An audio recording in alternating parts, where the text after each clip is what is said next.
Γεια σας! Πάμε να σας δείξω την πρωινή skincare ρουτίνα μου στα 45, μια εργαζόμενη, κουρασμένη, πολύτεκνη μάνα και ξεκινάω πάντα με τον ορό.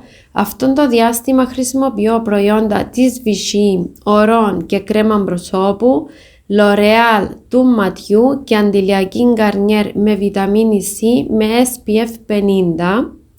Και ως μία μαμά που τρέχει από το πρωί μέχρι το βράδυ, που προσπαθεί να τα προλάβει όλα όπως όλοι μας, ποτέ δεν παραλείπω να φροντίζω τον εαυτό μου, γιατί έχω προσέξει ότι αυτό με κάνει να νιώθω πιο όμορφα, ευτυχισμένη και με αυτοπεποίθηση.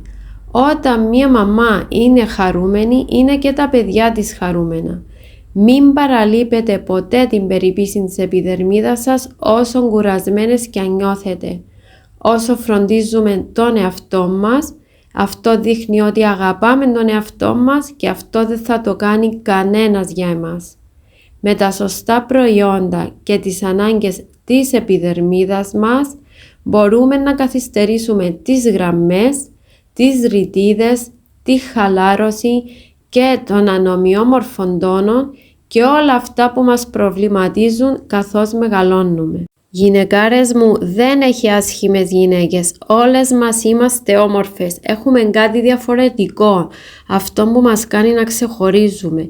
Όταν μία γυναίκα έχει περιποιημένη επιδερμίδα, μυρίζει όμορφα και είναι προσεγμένη, τότε είναι πιο χαμογελαστή και σίγουρη για τον εαυτό της.